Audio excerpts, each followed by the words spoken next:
Scottish transgender golfer Hailey Davidson has taken to Instagram to air her frustrations in a brutal statement. Hailey Davidson has said athletes complaining about the success of their transgender peers only have themselves to blame for falling short. The comments come in the wake of several highly publicized gender row arguments at the Paris 2024 Olympics. Scottish golfer Davidson, who was born male, has suggested disgruntled athletes are responsible for their own shortcomings against trans opponents. That's after she was banned from competing in NXT golf competitions earlier this year due to her transition. "I will never understand athletes who blame a transgender competitor on their own athletic failures," she wrote on Instagram. "If you don't take accountability for your failures, then you will never actually be good enough to make it."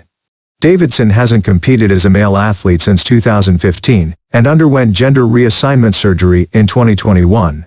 She has competed in and won NXT tournaments in the past, but was banned after the competition changed its inclusion policy in January, prohibiting players who were not born female.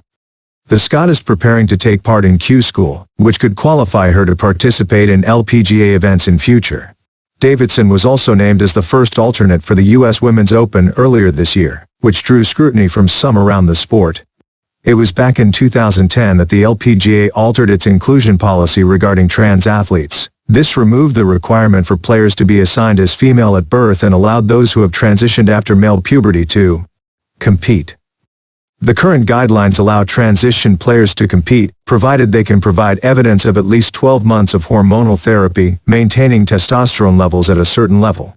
They must also write a declaration stating they identify as female, as well as providing proof of gender reassignment surgery.